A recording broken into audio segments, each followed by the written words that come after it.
Hey, what's happening, gamers? It's K-Wife here, and today we're looking at Gamescom Day 1. And right at 10 a.m. Eastern Time starts the Xbox Showcase, which should go on for quite a while, actually. A number of games are being shown today, and that is going to be happening in literally 7 minutes from now. And my illustrious co-host, K-Wing, is wandering into the kitchen looking for something for breakfast. May or may not be half awake. He is half awake. So anyway, I hope you guys are having a nice morning. Let me know in the chat and the comments what games you're excited about. Looks like on the lineup is Starfield, Diablo, ID at Xbox, 33 Immortals, Microsoft Flight Simulator, which I love that game, Age of Empires 4, and Phil Spencer, some kind of interview. So looks like Xbox is doing really well at this Gamescom thing. A lot of cool games shown by Xbox. So honestly, this is the second look. I usually do not get the Xbox console, but this is the second Xbox console I think we've gotten that we've been playing like seriously. And yeah, actually we play a lot of games on Xbox. I'm playing an Xbox game right now, the indie game Scarf. So actually I'm playing that off Xbox.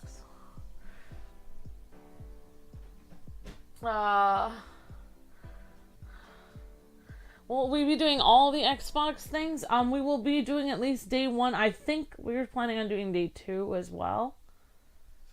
Cause and then day 3, I don't think there's anything on day 3 that we're really interested in. I think they're saving like the games that I'm not too interested on day 3, so I don't know if I'll be covering that, but maybe we will, just in case somebody else is interested in it.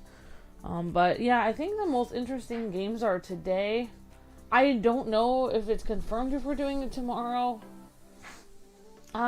Hey Luke, do you know if you're planning on doing the Gamescom thing tomorrow? Okay, we think we're gonna do it tomorrow as well. So yeah, you can always let us know, like, you know, in the comments to this video if you guys would like to see the Xbox thing. Also, there should be some Gamescom things going on at 1 and at 2 Eastern Time, which would be, oh my gosh, which would be like 11 and 12 Pacific Time, I think, or no, I'm getting so confused. Which would be like 10 and 11 Pacific Time. And the other time zones, I'm sorry, I don't know them. I don't really know and this is coming out of Germany, which is pretty neat. And I think this is in English. This is the one that most people are watching, so I'm guessing this is in English. If not, I hope you guys have all taken German in high school. I'm just kidding. I hope this is in English, because this is the one most people are watching. Like, there's 3 live streams coming from Gamescom from Xbox. This is the one that the most people are watching. One of the live streams says English description. I don't really understand that. Maybe that is English subtitles. And then the other one says ASL, which I guess is American Sign Language. So I guess one of these is being streamed in sign language, as far as I know. Yeah, all you have to do if you want to watch this is, obviously, you can watch it here with us, or if you want to find out where we're streaming from, this is actually streaming from the Xbox YouTube channel, which all you have to do to find that is just type Xbox. It's right there. I know Zero German, LOL, this is our cereal. Well, it's gonna be a bumpy ride. I know how to count to, I think, 50 in German, so as long as they do only numbers, we'll be fine.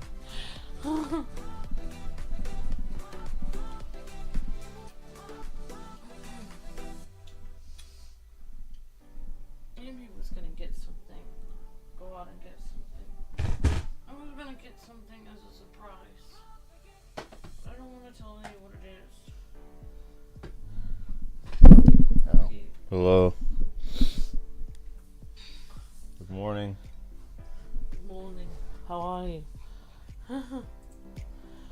there's 3, I believe this is the correct one, because people seem to be watching internationally this one on YouTube. But if I have the wrong one, it's me. My fault. That one time I got the Pokemon character reveal or something, and I watched it in Japanese. People were so angry at me because apparently there was one that was in English, but it came out like 2 seconds later. I didn't see it there.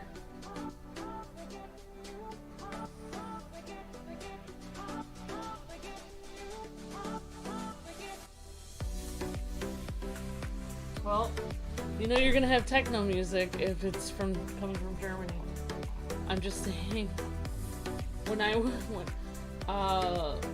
was in Germany once, and there was a lot of techno music there.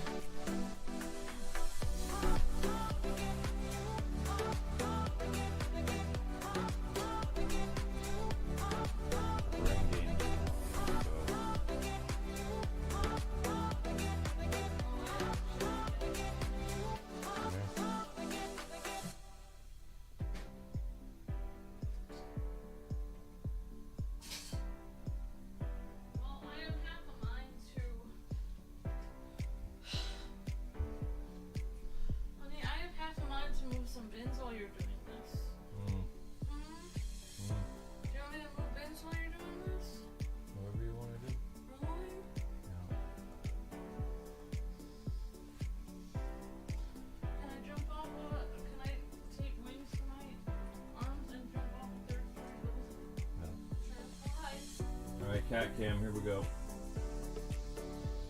Oh, cat cam's gone.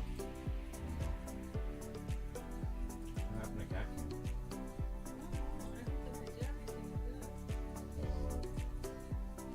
Oh gosh, I just realized I'm going out. I can't wear these gym pants.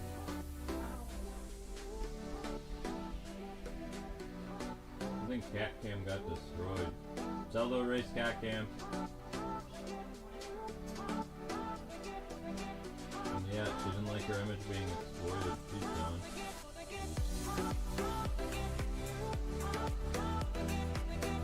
Sorry guys, no cat cam. Zelda erased it one time. Probably. US and Canada, let's go. You're just happy about views on the channel, aren't you? If you can count this as views, yeah. Hello from Germany and welcome to the biggest gaming convention in the world from the largest Xbox. It is the biggest gaming convention in the world now, because E3 is dead. 39 titles. It's a true statement, though. And 3 massive theaters. It is now the biggest. Gaming is our home for the next 3 days as we catch up with some of the minds behind the most anticipated titles. Plus, we'll take you on the floor as fans from around the world get their hands on the newest games, expansions, and updates coming to Xbox and PC. And today we will hang out with Todd Howard and Pete Hines of Bethesda to talk about Starfield. And head of Xbox, Phil Spencer, pulls back the curtain on his Gamescom experience with a live interview right here on the Xbox booth stage.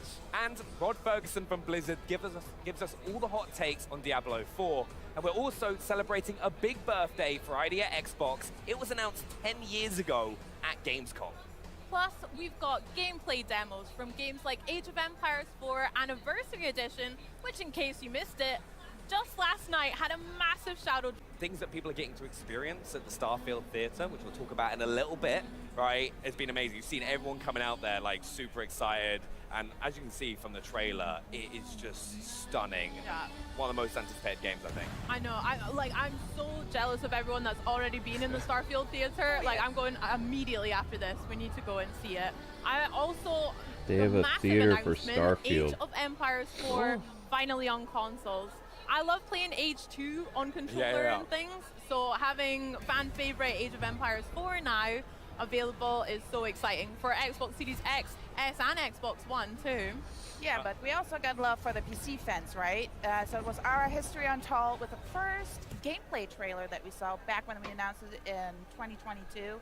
And you could see how this game turns out in terms of, we saw battle scenes, we saw heroes, the diversity of heroes. So you would have a George Washington who would be more on military, a strategy guy, and then the other one was from Greece, who maybe is more into building masterpieces and epic cities. So it really speaks to the depth of a strategy game, and looking forward to see it later on this week.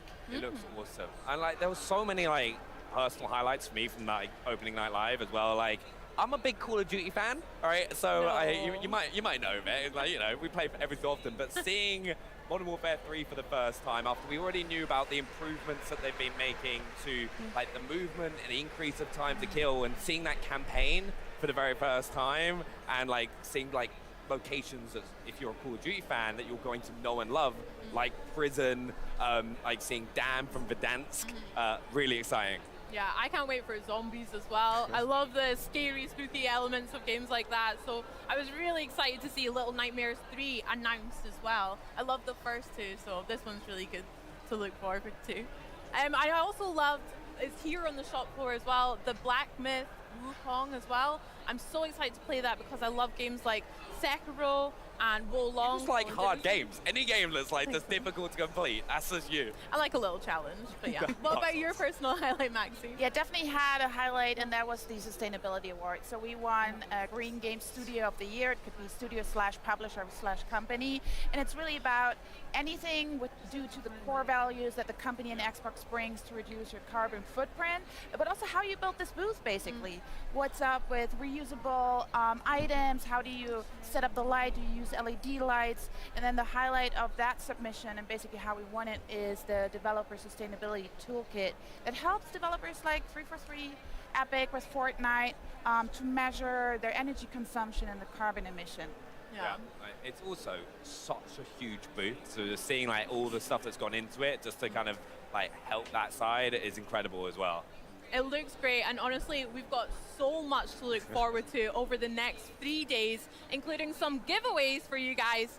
Those watching us on Twitch will have a chance to be entered into a raffle for some sweet prizes. Wonder what they are. Do love a giveaway, right? You just can't go wrong, so make sure to get yourselves involved in that. But next up, we travel to a world not so far away. In fact, it's right next door at the Starfield Theatre, and I got a chance to chat with Bethesda's very own Todd Howard about the upcoming release and the out-of-world experience the team has for audiences here at Gamescom. Thanks, Todd, so much for joining us. We're here at the Starfield Theatre. What are fans expecting to see? We're actually showing everybody the beginning of the game here. It's kind of edited down, but they get to see how it starts, a little bit of character creation, and then they're off on adventure. Yeah, brilliant. I've seen some of the reactions of people coming out, and it's like everyone looks super excited. All right, good. Can't wait to see. Also, how's it back home? How are the team holding up with this close to launch? This is, it's tight time. I mean, the game's pretty much done. We're doing a couple final tweaks. There's a lot of things that go into a game of this scale actually launching, but super excited. We love the game. We put so much into it. We just hope everybody out there loves it as well. Yeah, I know everyone's super excited. And being here at Gamescom, what goes into the preparation for yourselves and like the team at Xbox?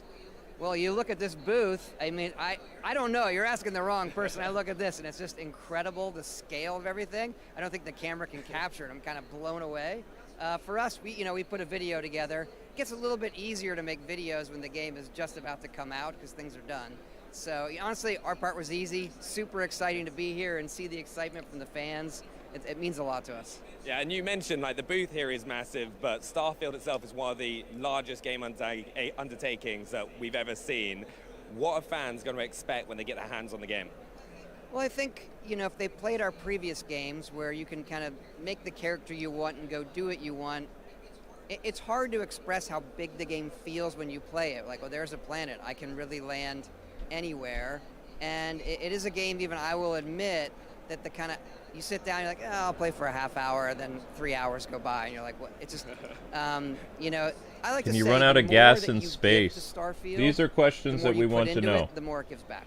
Yeah, I'm personally super excited to get my hands on it. Also, I'm going to go and experience the experience for myself. Hopefully security let me, but thanks so much for joining us. Thanks for having me. I just hope everybody loves the game. All right, thank you. Thanks. Hey there everyone, I'm so excited to be joining you here at Gamescom with the rest of the Xbox On team. And if you run out of gas, you have to hire a space taxi we've actually got or space tow truck to come get you. Guys type !day1 in Twitch chat for a chance to win a whole month of Xbox Game Pass Ultimate. But joining me right now is Bethesda's very own Pete Hines to talk about more Starfield. Pete, how you doing, man? I'm doing great. How are you? I'm great. It must feel good to be back at Gamescom as well. It is. This is a show I've been to a lot of times and over the years, and it's always a great crowd. It's honestly, it's amazing to like bump into fans I recognize, to see folks, and honestly to be back in person. You know, it's something we haven't gotten to do a whole lot of, and you know, as Todd was just saying, you can really feel the energy from the fans, how excited they are, how much they're looking forward to it. It honestly, it makes it a lot of fun. Yeah, it's a really special place for that, I think. But so many of the fans that are here today and watching from home are just kind of waited with bated breath for what's to come for Starfield. But these last few days ahead of launch, what do they tend to look like for you and for the rest of the team? It's in some ways it's probably the most difficult part of a campaign. Because number one, like, you know how close it is. Number two, the amount of work that our teams right now, and shout out to all of those folks who are, number one, crushing it, doing an amazing job with the trailer at ONL last night and everything that's been a part of this campaign. They are working so hard.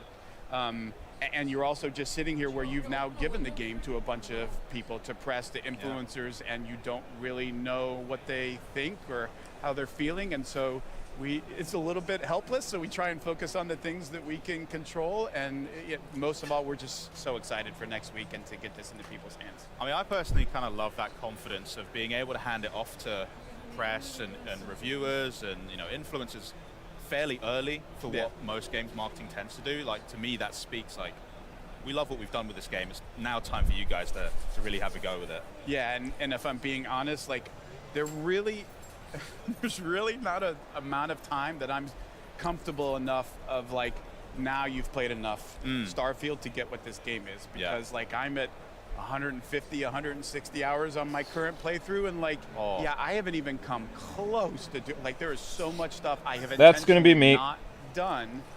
I'm not going to come close to doing the story at all. We try and tell everybody how big this game is, and the folks that are playing it, like, one of the few things they will tell us is, you weren't kidding how big. Like, I can't believe how big it is. Like, it's content. How big is it? Like, no matter how you want to play, there is so much for you to do in this game. You mentioned opening night live, and we'll talk about it in a sec, but I just kind of want to know why it was so important to bring the experience of Starfield that you have to this audience right here at Gamescom. I mean, for one thing, like, our games have always done really well in Germany. It's obviously, you know, it's a really well-known PC market, and we obviously came from being an indie PC developer and publisher before we were anything else. But this audience and role-playing games and what they mean in Germany, it's a very popular genre, and, you know, across Elder Scrolls and Fallout, Bethesda Game Studios has got a really big following in this territory, and for all the folks who come to Cologne who aren't in Germany. And we just felt like this close to launch, to try and do something special for them, to sort of surprise and delight, and to just be here and to, you know, take pictures or have a conversation or whatever. We want to make sure that they feel as special as they are to us. It's cool for me to see that you've got that glass cabinet full of all the different Starfield paraphernalia. We got the Series X console wrap, we got the Constellation Edition watch, and that helps me feel at least like we're so tangible. It's like, it's right there. I can even like grab it. We're so close to launch. Plus, it's really good like shopping for birthdays. Oh, yeah. I want that. I need that. Yeah. You've got the watch on already. Yeah. I'm jealous. Trust me. I love the watch. We're really excited both for like how good the game is, but the way in which Xbox has supported us with, you know, console wraps and like the controller and the headset is the best piece of hardware. They are so good. I use them nonstop. Full credit to that team. But across Xbox, the way that they have stepped up and supported and amplified Starfield in every way possible has been just awesome to be a part of. We're so pleased for all of the support that they've given us. You're just helping me dress my entire house in Starfield stuff at this point, so, you know, I'm happy enough as it is. Yeah, but absolutely. We did get to see quite a lot of Starfield. You had a new trailer last night at Opening Night Live. Todd came on stage to chat a bit more about what that opening sequence looks like that players can expect. But why don't you catch us up more on the news of the day? This is a European game convention. It's the biggest game convention in the world now. A few weeks away, whatever the number is, 6 or 7, from 24 years at this company. English that is the accent best is trailer like we've a ever made, Japanese. and I will have Tokyo words Game with Show is anybody now who the says second biggest otherwise. game It is my convention in favorite the world. thing. I had E3 was the absolutely biggest. nothing to do with that trailer. Full disclosure, Europe that has the is my biggest team. one. That is Aaron Losey's team going out and making that happen. And I'm okay with that. Get your flowers, the, guys. the tone that it hits, the way that it hits that feel of not just what it's like to play the game, but sort of the hopefulness, the lifting others up. I think it's brilliant. But Well, you know, look, I it's guess not we'll just go to that. It's Germany hey, so we can we've cover got this wraps game. for your Xbox console. You know, something Xbox has never offered that look really great. You know, we've released a bunch of new wallpapers, desktop wallpapers and phone wallpapers that have been amazing. Like we are now in the point. I said last night to the folks after dinner, like there is no emergency brake anymore on this launch, folks. Like we're a go whether we're ready or not. So everybody, like, make sure your seatbelt is fastened because this is happening, and it's, you know, there are very few chances. Todd and I try and reinforce this to our respective teams as much as we can. You don't get many opportunities at a game like this. Games of any kind, you know, is a finite number for anybody in development or publishing. But for something like this, for as special as it is, for as long as I've been here, and to see what these different launches are, you can tell when something special is happening. And I think Starfield is that. And you know, I really have tried to emphasize to our teams, like, amidst all of the hard work, like, please find time to enjoy this, because you never know when you get another chance to be a part of something as special as this. Talking about the stewardship that you and Todd have over this team to bring something like Starfield to players out there, and it often gets described as, oh, it's an open world game, but that feels like a bit of a disservice because it's not just the one world, it's thousands that we can explore, and it's a sprawling open world experience across like a real good portion of the galaxy. I mean, what is it like to actually have to lead a team on such an endeavor as that, where it's grand scale that we've seen and all the detail as well? Yeah, I mean, you know, as you all have seen, as you've watched how we've talked about Starfield, it really required us to push ourselves in terms of how do you get the rest of the world to wrap its head around a game of this size and scope. I mean, it is literally, it feels when you're playing it almost like there are a bunch of different games inside of one game, and I get to decide how much time I want to spend in a way that you haven't really seen in a Fallout or Skyrim. I mean, those things are still, you know, oh, I can spend all my time just picking flowers in the Elder Scrolls. Like, yes, you can, but it doesn't feel as wholly different as like the entire space game that exists, the entire live on a planet, just like the freeform exploration, the combat, the which factions taking sides, the player. It's just amazing to see it all, how it all comes together, but explaining that to folks in a way that is digestible.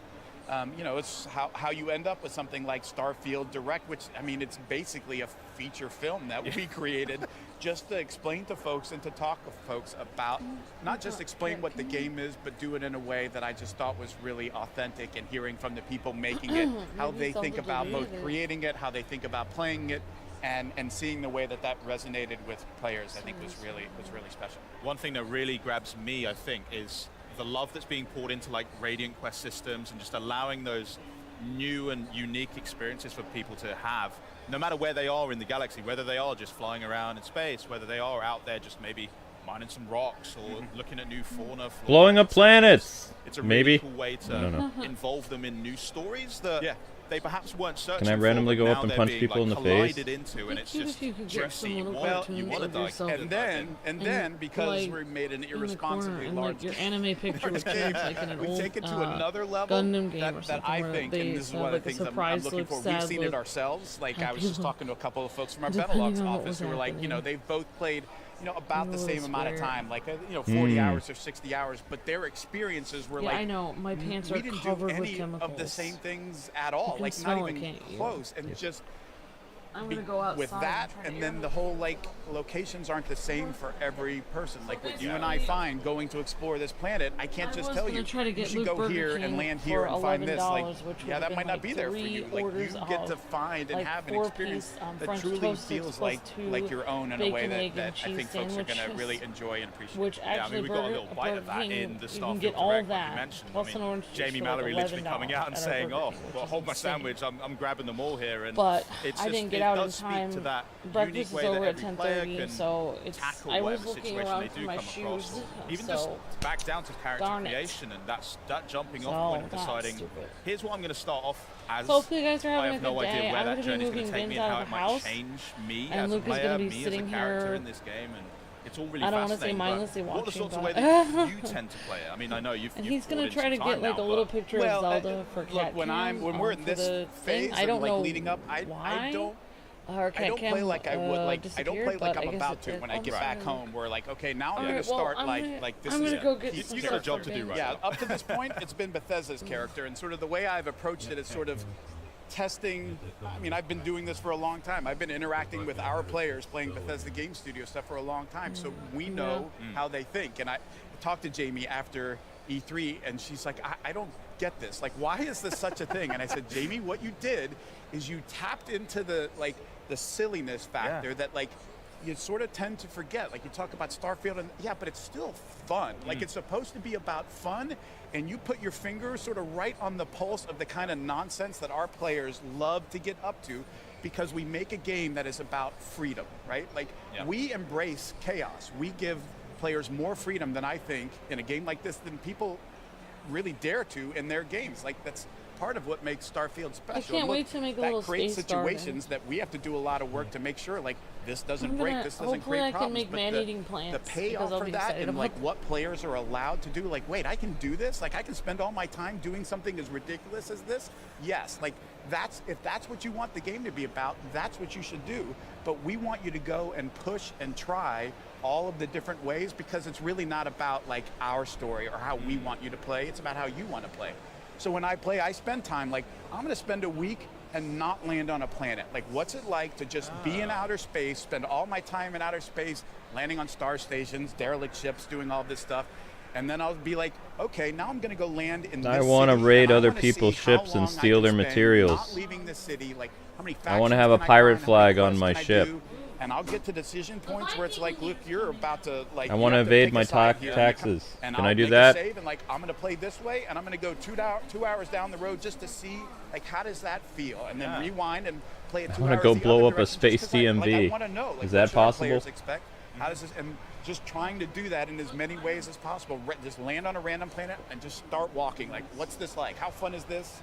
And the more of it you do, the more you find like there's 1,000 hours in this version of the game alone. Like if you don't even touch it, it's crazy. And like my one piece of advice to folks is do not ignore your activities. Like that's almost, it feels like throwaway stuff that the game is giving you. Like there is some I've officially lost my mind. That doesn't even feel like a real quest, but like will take you to some amazing places and amazing stories. We encourage you to play this like any BGS game, which is like do what you want. Aren't they hanging up? Test the game. Aren't your keys right in front of your face? Be the kind of player, the kind of person you want to be in this world, and see what happens.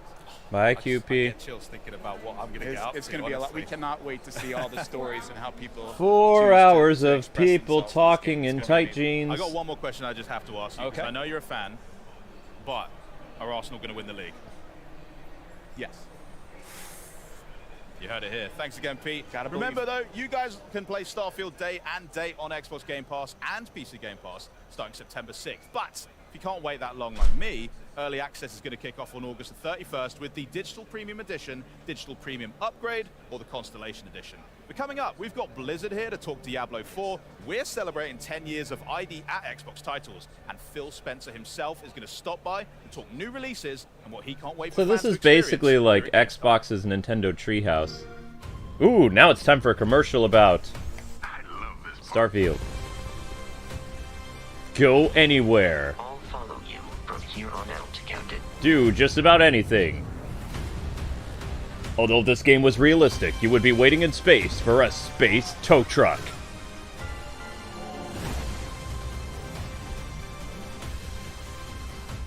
Glyph, play Starfield on day 1. Oh, I probably will. Atlas! Would you believe me if I said that a day consists of more than 24 Isn't this hours? Persona? No. That's the Dark Hour. A time period hidden between one day and the next. What are you talking about? What happened to our school? You saw them. Those creatures. We call them shadows. They only appear during the dark hour and attack anyone who roams free outside the coffins. Shadows can only be defeated by Persona users. No, no. It's our job to defeat them. Pretty exciting, huh? We've prepared an evoker for you. We'd like you to lend us your strength. Come, Persona!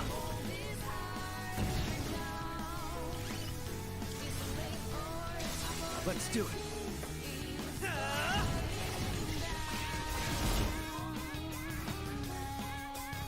Okay. Why, hello everyone. I'm so excited to be joining you once Wow, again what's for up Gamescom with that the rest hair? of the Xbox On team hosting the crew. Now it's time to head to the lands betwixt the high heavens and burning hell. What What happened? I can't think of better guys like- than Blizzard's Rod Ferguson and Chris Wilson sat right next to me. Hello, hello. How are we both? Are we well? Good. Love that. Right, Chris, I'm going to come to you first. So, Diablo 4, Season of Blood was Did all she over try to Opening bleach Night it Live blonde last and there was night. an accident? But I want you to wrap up some of the key announcements that fans should be super stoked about, just in case they missed it. It looks like she's wearing Big Bird skin on her The head. reason why we named it the Season of Blood is we're actually going to be bringing vampires The guy's into like, the world what is sanctuary. going on with you? Guy is screaming in his head, be polite, be polite, be polite. Precisely. So what's really exciting about that is we have a new quest line. There's going to be a new villain, a vampire villain who's basically bringing his minions into Sanctuary. And you as the player need to I'm just obviously saying, thwart this Yeah. threat. And in doing so, you'll partner with a vampire hunter, voiced by Gemma Chan. Yeah. So we're super excited to have her join the cast, the talented cast of voiceover actors on the game. In addition, you'll have access to new vampiric powers. That's when you So need that's be really careful going to using change up the gameplay for our players. Yeah, big time. Really excited about that.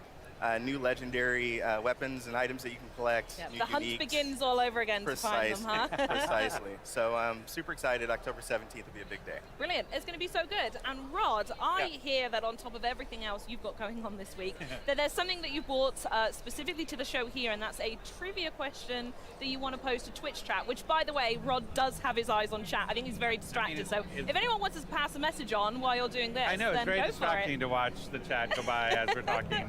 I do have a question, and he almost ruined it. So I was watching. I made a point not almost to. ruined it. I didn't know. The question is, we announced last night that Gemma Chan is a character in the Season of Blood. What is the name of that character, the vampire hunter, who is going to guide you through your journey of the Season of Blood?